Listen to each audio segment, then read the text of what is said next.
Dear pupils, parents and guardians, let me start by thanking you for being a part of all our remote learning platforms, particularly our television program, The Classroom in Your Home.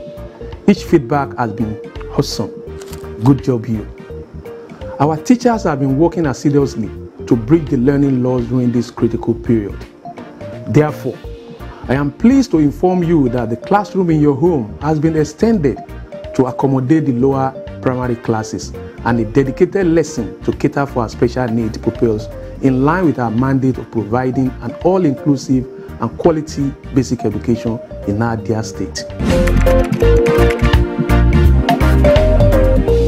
Hello pupils, you're welcome to another wonderful edition of your favorite program, The Classroom in Your Home, a program organized by the Lagos State Government and packaged by the Lagos State Universal Basic Education Board, LASUBEB. It is to ensure that you're academically engaged in addition to what you're learning in school. I am Auntie Fumi, your English Studies teacher, and as usual, I have with me your wonderful teachers. Hello children, I am your mathematics teacher, Uncle Agbaje, but you know me as the Math Magician. Uncle Popo is here, your general studies teacher. And we also have our wonderful sign language interpreter in the house, Uncle Niyi. Together, we are bringing the classroom into your home. Please stay tuned.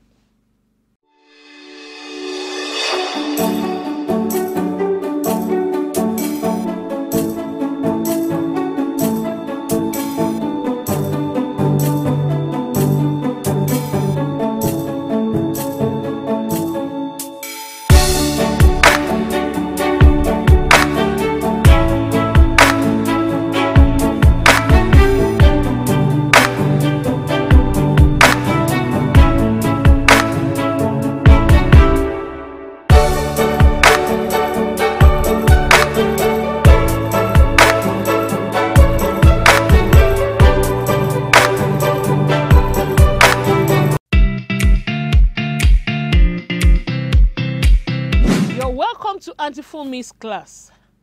In our English Studies lesson today, we will be looking at the concluding part of that topic, antonyms. Yes, our focus today is antonyms, part 2.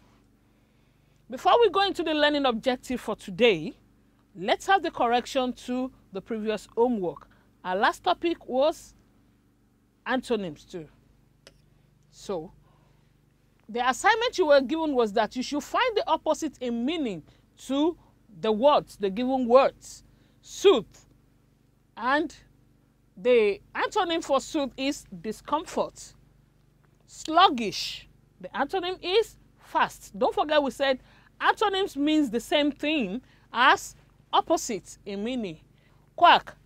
The antonym is competent or professional. Number 4, triumph. Triumph. The opposite of triumph is defeat. And number 5, lenient.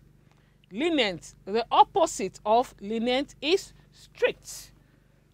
Did you get the 5 correctly? Then I must celebrate you with a cheer. Good job, you.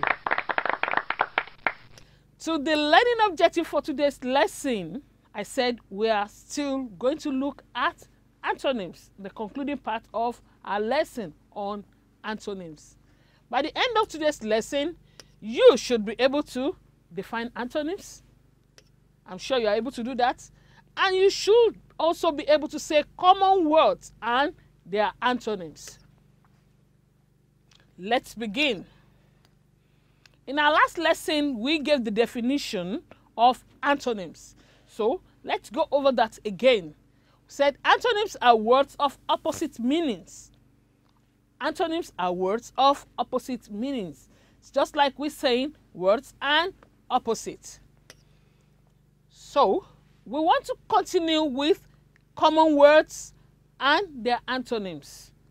Like we did in our last lesson, we want to give more examples of words and their antonyms. Are we ready? Okay, the first word we are looking at is severe. Severe, S-E-V-E-R-E, severe. What does it mean? when we use the word severe, we're referring to something bad or undesirable. And when we say something is severe, it means very great and intense. Very great and intense.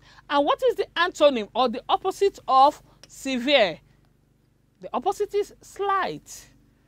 That is, when something is intense or very great, the opposite is slight. The next word is voluntary. Voluntary. It means something that is done, given, or acting on one's own free will.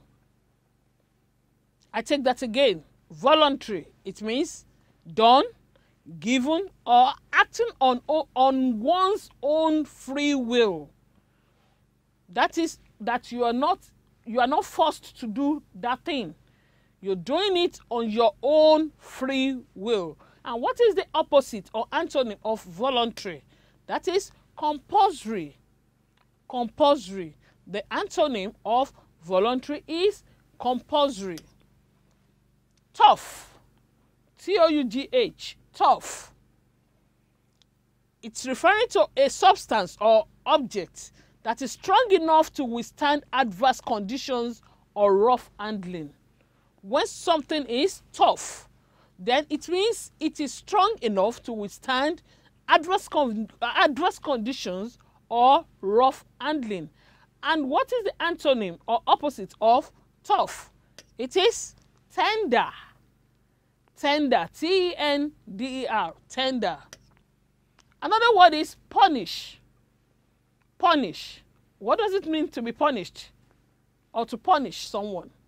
It means to inflict a penalty or a sanction on someone as retribution for an offense, especially a transgression of a legal or moral code.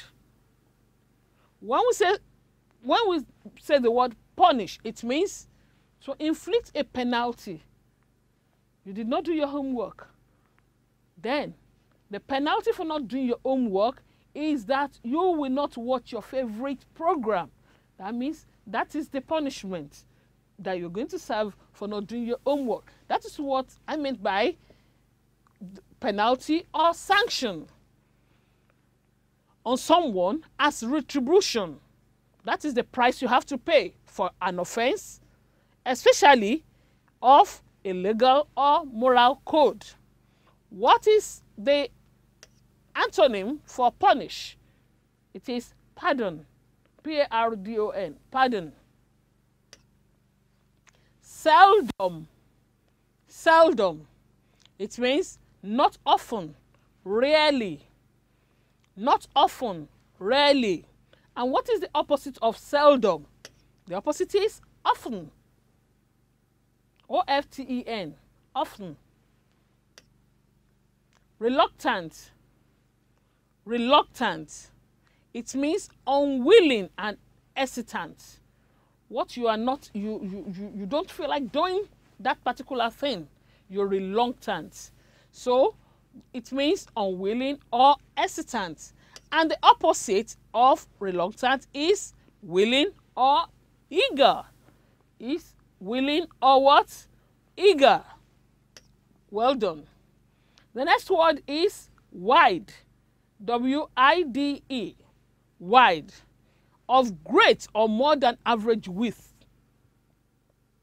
That is occupying a lot of space. Wide. Of great or more than average width. What is the antonym of wide? You all know it. I can hear you. The opposite or the antonym of wide is narrow. Yes, narrow. Good job, you. You are all brilliant children. The next word is wild. W-L-D. Wild. We use it when we're referring to animal or plant. Living or growing in the natural environment, not domesticated or cultivated. You know, we have domestic animals and we have some animals that are not domestic animals. They are wild animals. You need to flee from them. You need to be careful from them. You don't need to get very close to them. Of course, you cannot even see them in the everyday life. So they are growing in the natural environment. They are not domesticated or cultivated. That is relating to plants. And what is the opposite or antonym of wild? It is tame. It is what? Tame. T-A-M-E. Tame. Victory. Victory. Oh, somebody is singing. Victory, victory. Oh, good. That means you already know the meaning of victory. It's an act of defeating an enemy or opponent in a battle, in a game, or other competition. Victory means to defeat an enemy. Victory means to defeat an enemy or opponent in a battle, in a game, or other competition. And what is the opposite or antonym of victory? It is defeat. The opposite of victory is defeat. Opaque. O-P-A-Q-U-E. Opaque. It means not able to be seen through, not transparent. You cannot see through an opaque object. Like your door is opaque, except or unless it is a glass door that you can see through. But if it's a wooden door, then it is opaque. You cannot see through it. So what is the opposite of opaque? I already mentioned it. The opposite is transparent. Transparent. Now it's activity time. I hope you've been able to understand or you've been able to comprehend what antonyms mean now. It means the opposite in meaning. And we've been able to give examples of some words and their antonyms. So it's activity time. You to write the opposite of the words written in capital letters. We did it in our last lesson, so I'm leaving you to do this, and in the next 40 seconds, I'll be back.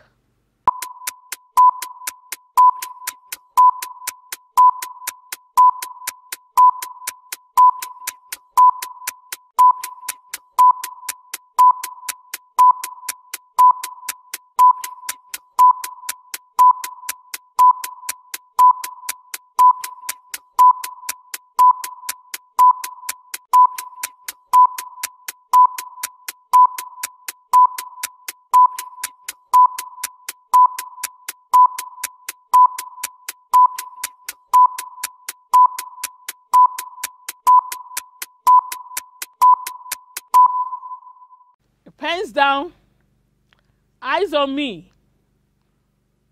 Well done. By now, you ought to have completed your activity or your classwork. It's just about writing the answer, the opposite, the antonym of the word in capital letter.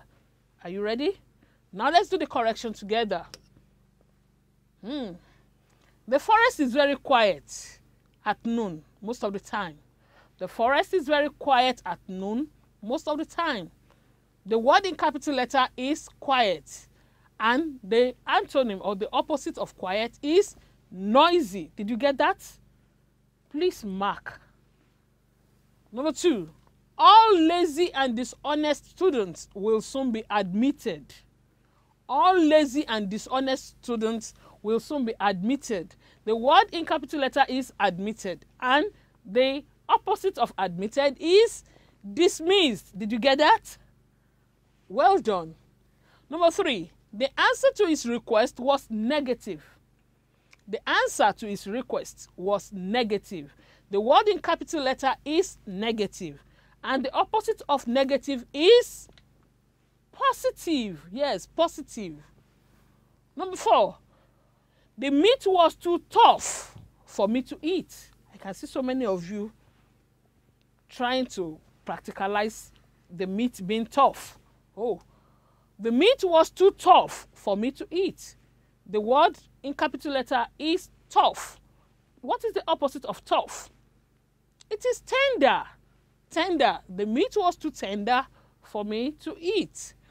And the last one, it is a voluntary assignment, so no one is allowed to go home. It is a voluntary assignment, so No one is allowed to go home. The word in capital letter is voluntary. What is the opposite of voluntary? It is compulsory. Compulsory. Well done, children. I can see the joy on your faces, meaning you got everything correctly. So, you deserve to be celebrated with a cheer.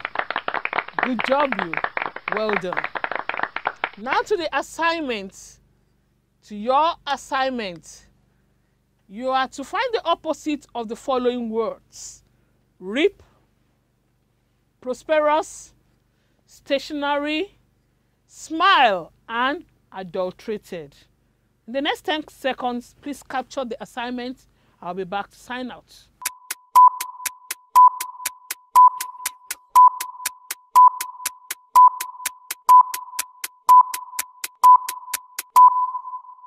Well done, children. You are awesome, totally.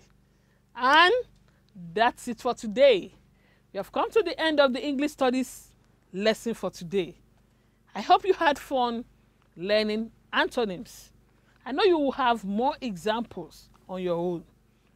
You are smart children. And on that note, I hand you over to the mathematician, Uncle Agbaje, for another beautifully packaged mathematics lesson. Before I leave, don't forget, Auntie Funmi is always proud of you.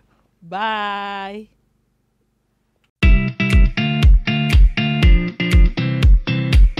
Hello children, you are welcome to this segment of the program, The Classroom in Your Home. It is mathematics time, and that means it is time to have some fun. I am Uncle Agbaje. In our last lesson, we began discussions on areas as the space covered by closed shapes. We were able to look at how to find the areas of rectangles and squares, and we discovered that it's just a simple case of multiplying the length by the breadth. But there are so many regular shapes that do not have length and breadth, just like the rectangle and the square. How do we find their areas? Believe me, every regular shape or every closed shape can have its area measured simply by knowing the area of a rectangle or a square. And so if you already know how to find the area of a rectangle or a square, then congratulations, my friend. You can find the area of any closed shape. All you have to do is pay attention as Uncle Agbaje points the way to you. Today, the next plane shape that we are going to be considering is the parallelogram. And it is very easy to find the area of parallelograms. But before we go into that, let us review the correction to the previous homework. In our last lesson, you were asked to solve this as challenge questions.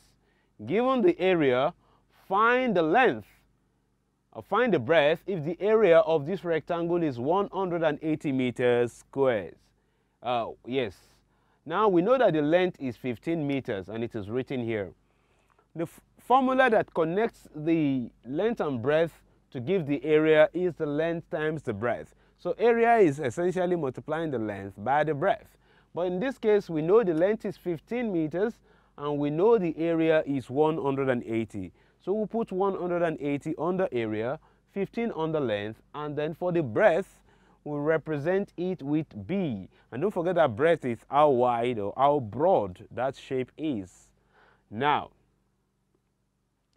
what do I multiply by 15 to get 180? That is the major question. But we do not know.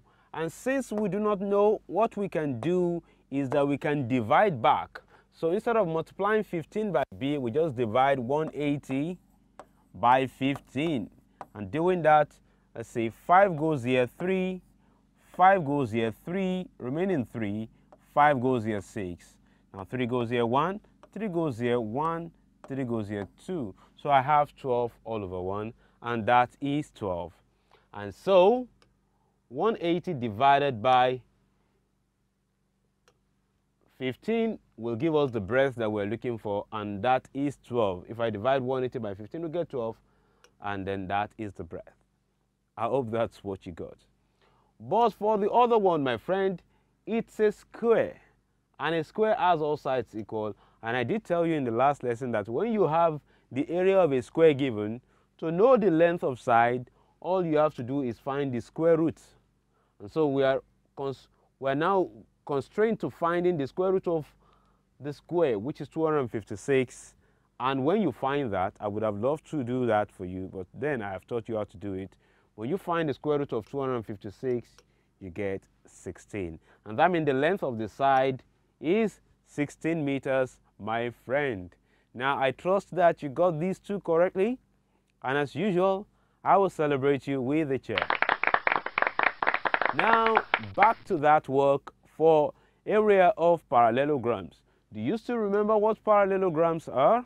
Well, in case you do not remember what they look like, we'll look at them today. What are the learning objectives? By the end of this lesson, you should be able to differentiate between what we call the perpendicular length and the slant length. Again, you will be able to differentiate between the perpendicular length and slant length. Do you still remember what perpendicular lines are? You will remember today. And then, by the end of the lesson, you should be able to find the area of parallelograms. Now, just like rectangles, finding the area of parallelograms is very easy, as you will discover. But what exactly are parallelograms? They are four-sided plane shapes that have opposite sides equal and parallel. This is an example of what a parallelogram looks like. The side on top and the side below are equal and parallel. The side to the left and the side to the right are equal and parallel, and these are what we call opposite sides. Now today we will see how to calculate the area of a parallelogram, as I have said. Now look at this shape. This shape is a rectangle, and remember that I said that for this shape, the area is the part shaded yellow. Okay, so all these yellow parts, that is the area, but we don't know what the area is. But to calculate the area will always be given by the length times the breadth. In this case, the length is A and the breadth is B. And so the area will be the length times the breadth, and that is A times B. The area of this yellow part, this whole yellow part, is represented by A times B. That is what we know before. Now, observe that I have now taken the rectangle, I have split it into two shapes. They are not the same shapes, but at least there are two shapes. The yellow part has been divided into two, and that means that the area has been split into two, but the area has not reduced, it has not increased, it is still the same. And so the area of all the yellow part, this one together, is still length times breadth, and that is still A times B. To find the area of this yellow part plus this yellow part, it is still A times B. I did not reduce it, I only split it into two. I've not done anything wrong. Now, observe what I'm going to do with that small chunk. Okay? Wow! What I have done now is that I've taken that small chunk from this side and I've brought it to this side. And I have a new shape, and this new shape is now what? Yeah, your guess is as good as mine. This new shape is now a parallelogram. But has the area changed? The area has not changed. The area is still A times B. But we need to be careful.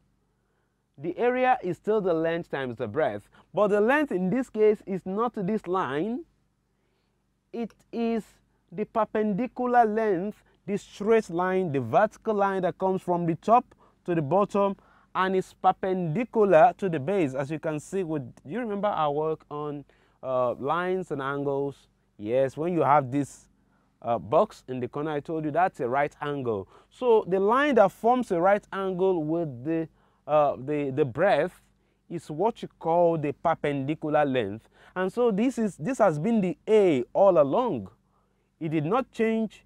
Even though I moved this small chunk from here, the A is still the same. So when you want to find the area of your parallelogram, you need the length, the perpendicular length, the straight one, not the slanting one like this. this straight one that is perpendicular, and that is your length, and then you have the normal breadth. Okay, I believe that is clear. So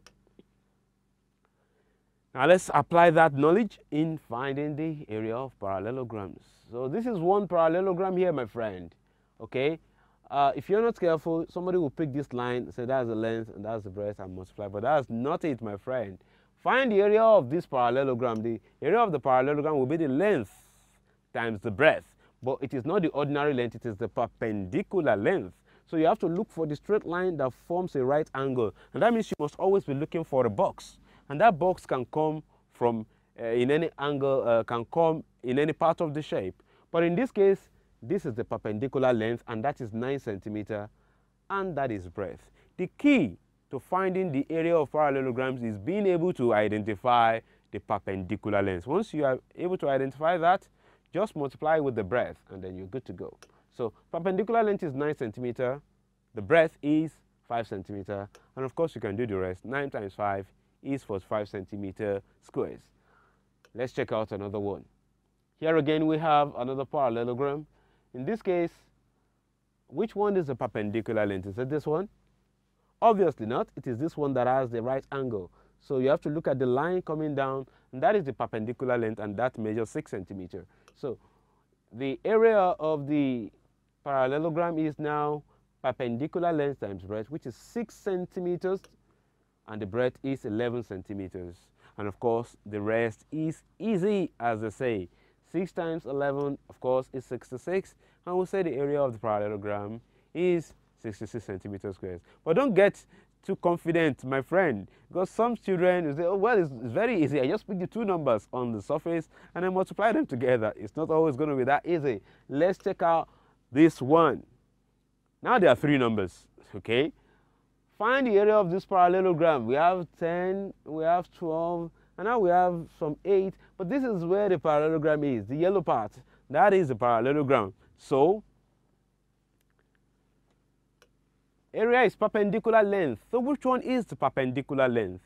Is it 10, or is it 12, or is it 8?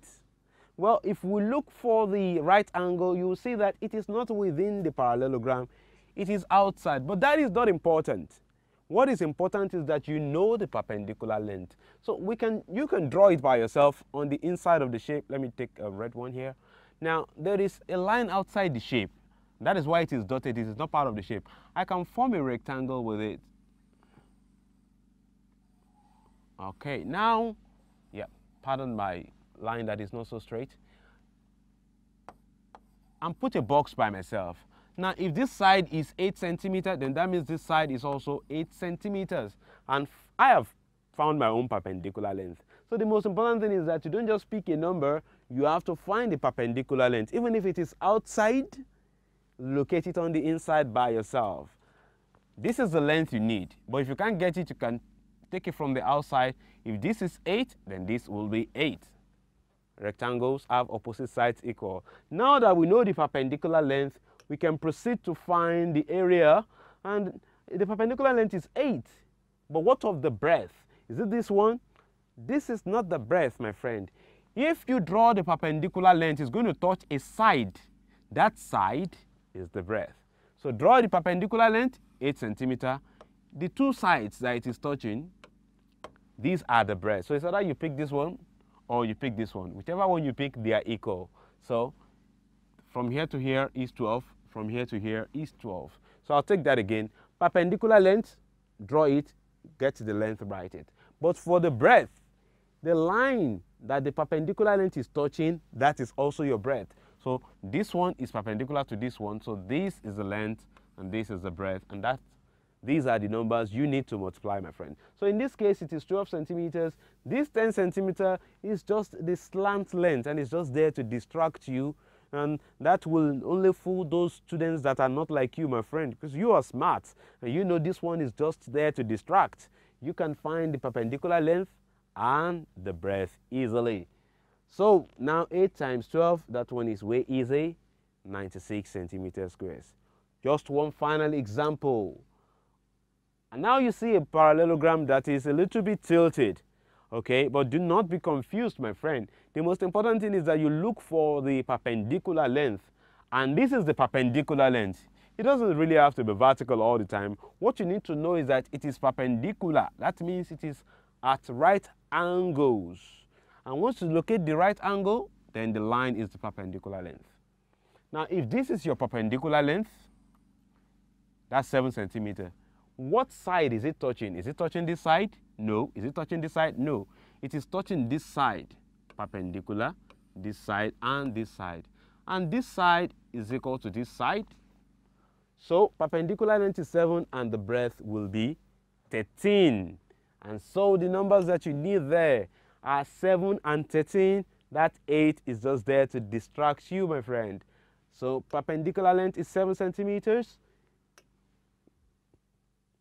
And the breadth is 13 centimeters. When you multiply 7 times 13 centimeters, you will get 91 centimeters, my friend. Of course, this lesson is not a multiplication lesson. It's about telling you how to get the area of a parallelogram by simply identifying correctly the perpendicular length and then the breadth. Multiplying together, and you will get the area of a parallelogram. Remember again that a parallelogram is just a rectangle that has been rearranged as we did in the early aspect of the lesson. Now it's your turn to see whether you can identify perpendicular lengths and breadths to find the area of these parallelograms. You have 1 minute. Begin.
Alrighty then, was it easy for you to identify? Let's see how it is done. For the first one, well, I can see the box in the corner, and that means 20 centimeters is my perpendicular length, and it is touching this side, which means 25 centimeters is my breadth. And so multiplying perpendicular length times breadth, you have 20 centimeters times 25 centimeters. 2 times 25 is 50, then I add 0, and that will give me 500 centimeters squares. I hope you got that right. Let's check the next one. This one is even easier. This is the right angle, and so this straight line is the perpendicular length, and that is 4 centimeters. And it is touching this line here, which is 12 centimeters. And so 12 centimeters times 4 centimeters, that gives us 48 centimeter squares. Alrighty then, didn't I tell you at the beginning of the lesson, finding the area of parallelograms is very easy. All you need to do, my friend, is correctly identify the perpendicular length and the breadth. Do not use the slant length. That will only be a distraction. Now, for some assignments for you to try on your own, you are to find the areas of these parallelograms, my friend. Capture this in 30 seconds and I'll be right back.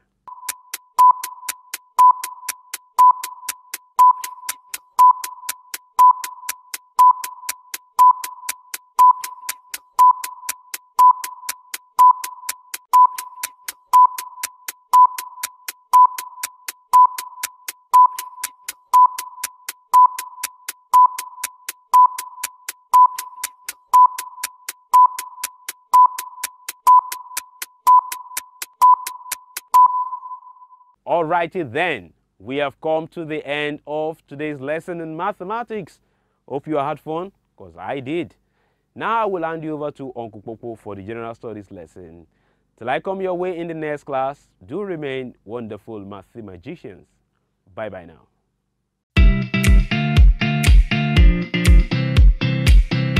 Hello, pupils.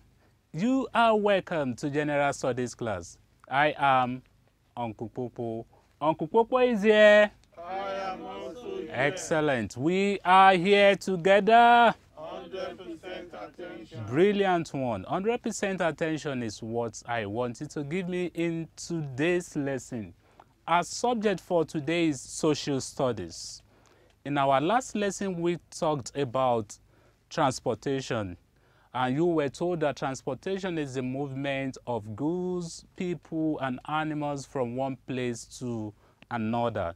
Then we talked about land transportation, and we talked about different means of land or road transportation. Today we want to move further to discuss water transportation. But before that, the learning objectives. By the end of the lesson, you should be able to define water transportation and list examples of means of water transportation, state problems of water transportation, and solutions to the problems. Water transportation. Water transportation involves the use of rivers, oceans, and sea routes to convey passengers and goods from one place to another. In our last lesson, when we talked about land transportation, you were told that it's the movement of goods, people, and animals from one place to another on the land. So likewise, water transportation has to do with movement of people, goods, or animals from one place to another on the water.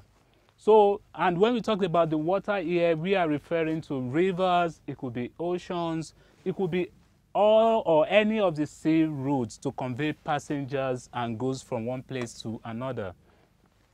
Talking about that, we have different means of transportation. These are the pictures of some. Let's still move further, then I will show you. The common means of water transportation in Nigeria. And now the first one is canoe. Say that. Canoes. These are mostly used along streams and rivers. Canoes can carry about 2 to 5 passengers, depending on their size. A canoe is paddled with an oar and its movement is slow. Let's look at the picture here. This is an example of a canoe, and this is the oar that is being paddled with. Depending on the size, it can only carry 2 to 5 passengers. This is canoe. How many of you would like to travel to another place using this type of canoe? I know some of you will not want this. Let's move on. Another means of transportation on water is boats. They are used in big rivers and seas. They carry more passengers than canoes. And example of boats, we have different kinds of boats. We have speedboat. That speedboat is the fastest. And we also have power boats, we have motorboats, we also have yachts. So all these, these can convey people on big rivers and seas. That is boats. Don't forget, they are using big rivers and seas, and they carry more passengers than canoes. And the fastest of these boats is speedboats. So moving on to how many of you would love to use this? Maybe you want to move from one place to another on river like this, or on a big sea like this. You prefer this? Okay, let's still move on. Another one is, we have ferries. Say that. Ferries. They are slow, but can carry more passengers and goods than canoes. They ply on big rivers and other large channels of water. These are ferries. can see here it's a Siwaju Eko. So this is, we have ferries here. They are also good, I think, is safer than that of Kano. It's covered, and it can carry more passengers and goods than Kano also, but it's a bit slow. You can't compare the movement to that of boats. Moving on, how many of you will love this, or you have applied this before? Good, good, good. And some have not even had the experience of moving on river like this before, maybe through boat or canoe or ferry. Okay, now moving on to the next one. These are, or this is ship. Say that, ship. When we are talking about ships, they are bigger than boats. They carry more people and goods on seas and oceans from one country to another. I take that again. They are bigger than boats, and they carry more people and goods on seas and oceans from one country to another. You can see, let's look at the picture. You can see this is ship, very big, and we have a lot there. For some months, even years, we have some people that are dwelling in the ship, because we have it like as if you are inside your house or inside your street. You will not even feel that you are on ocean or on seas when you are inside a ship, because you just have the experience, the house or home experience in the ship. So this is another means. How many of you have applied this before? Okay, but I know some have not even tried this before. So now I have this very short video to talk more about water transportation. Watch. Hi everyone! Today it's time we learn about water transportation. A boat is mostly used in shallow water.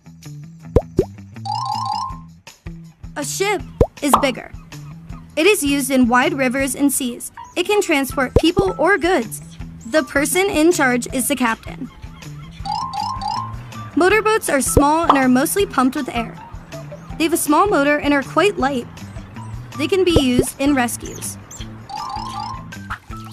Canoes are long and can fit very few people. You can move it along using the paddles. Careful, don't fall off. Sailboats are boats that move thanks to the wind in their sails. Pirates used to travel in these. Fun! This is jet ski. It's used to move very fast around the coast. It fits 1 or 2 people. What about deeper down in the sea? We have submarines. It can travel underwater for months. This is a cruise ship. They're the biggest boats on the planet. They can travel very long distances. They usually transport goods and people. Let's review what we have learned. Boat. Ship. Motorboat. Canoe. Sailboat. Jet ski. Submarine. Cruise ship. Nicely done, sailor. Eyes on me. I hope you enjoyed the video and you were able to learn more about water transportation.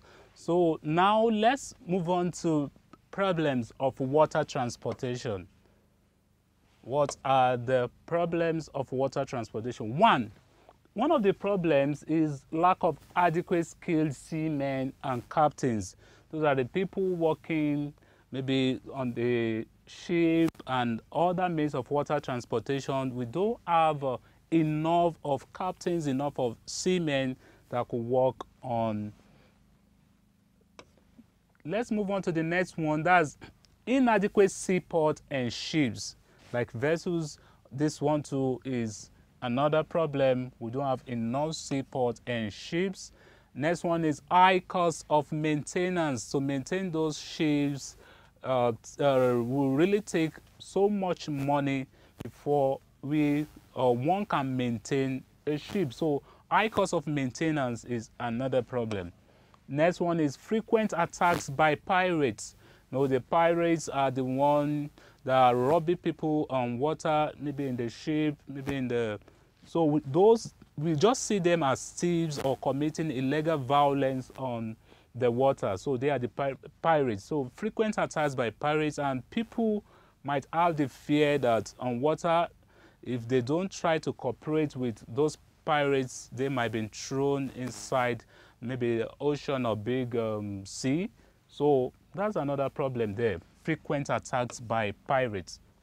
Next one is unsuitable conditions like the sea storms, ocean tides. This is another problem faced by water transportation. Unsuitable condition, at times we have sea storms, and when we experience sea storms, is a great problem, and we have seen in some cases where people lost their life through that. So unsuitable conditions like sea storms or ocean tides. We also have lack of adequate laws to regulate water transportation. We have laws regulating water transportation, but we still need to have a very strong one to really control and help in water transportation. Now, we have looked at the problems of water transportation. Now, the solutions to problems of water transportation. One, more captains should be trained. More captains should be trained. That's one of the solutions. Next one is private individuals should invest more by buying more boats and ships. We have very rich people that can delve into investment into water transportation, in buying boats and ships, and this will help also have more of ships and boats, and it will help in solving problems of water transportation. Next is the government should develop more seaports.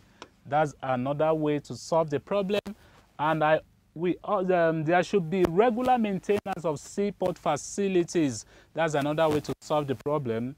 Regular maintenance of seaport facilities will help in solving the problems of water transportation. Next one is the government should provide adequate security on waterways. Like I told you that at times people might be attacked by the pirates. We have security on waterways. If you have adequate security on waterways, it will help us to prevent the attack by the pirates. I have a few questions to test you and see how you have given me your 100% attention in today's lesson. Question number one, define water transportation. Question number two, list any three means of water transportation. And question number three, write two problems of water transportation.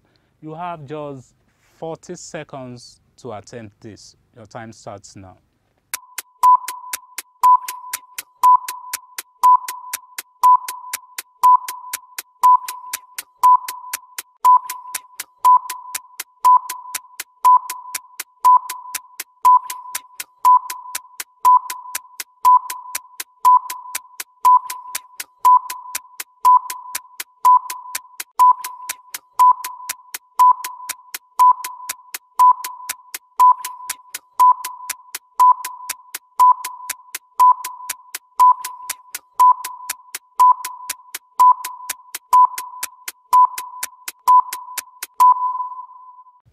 Eyes on me. Uncle Popo is here. I believe you are still there, so let's mark together. Water transportation involves the use of rivers, ocean, and sea routes to convey passengers and goods from one place to another. Number two, list any three means of water transportation. We have canoes, boats, ferries, ships. Which one again? Yachts, and so on. Any three, you are correct. Write two problems of water transportation. Lack of adequate skilled seamen and captains, inadequate seaports and ships, high cost of maintenance, frequent attacks by pirates. So any two, you are still very correct. So mark accordingly and rate yourself. We have come to the end of today's lesson. Until next time, next lesson, Uncle Popo says, keep on studying. Bye. Please encourage your wards to tune in and take every advantage of this laudable program. Also remember, this pandemic is not over. Let us continue to abide by all health and safety guidelines as stipulated by the government. At LASUBEB, we are determined to leave no child behind in our quest to improve the standard of basic education in our state. Thank you. My wonderful pupils, we have come to the end of another exciting episode on the classroom in your home. Fun filled, fun packed. We hope that you enjoyed yourselves as much as we did, bringing new lessons in mathematics, English studies, and general studies into your home. Now practice, that is the mother of perfection. For you to be perfect at all that you have learned, you might want to take our online test that we have put together in a catalog for you. You can access these tests using the link bit.ly/LASUBEB-tests. The link again is bit.ly/LASUBEB-tests. Remember, these tests are our way of knowing how well you are performing so that we can help you to improve on your performance. Taking the online assessment or online test is based on if you have access to either your daddies, your mommies, your uncles, or your aunties' Android or smartphones. If not, there's no problem. Just send your questions, your comments, and your assignments to 081 5086 5663. Please, SMS and WhatsApp messages only. Do not call. And when you're sending in your assignments, make sure you indicate your name, Your school, Your class. and your local government education authority, your LGA. This is the only way that by which we'll be able to identify you and appraise you accordingly. Fun-filled, fun-packed characterize today's lessons. All the lessons taught today and previous ones are on Lagos SUBEB YouTube channel for you to watch. You can subscribe to Lagos SUBEB YouTube channel to get notification when new videos are uploaded. The classroom in your home could be watched live on Facebook through the page showing on the screen. Till our next lesson when we shall meet again on the classroom in your home. Make sure you do your homework. Wash your hands regularly. keep studying hard, but stay safe. At LASUBEB, we leave no child behind.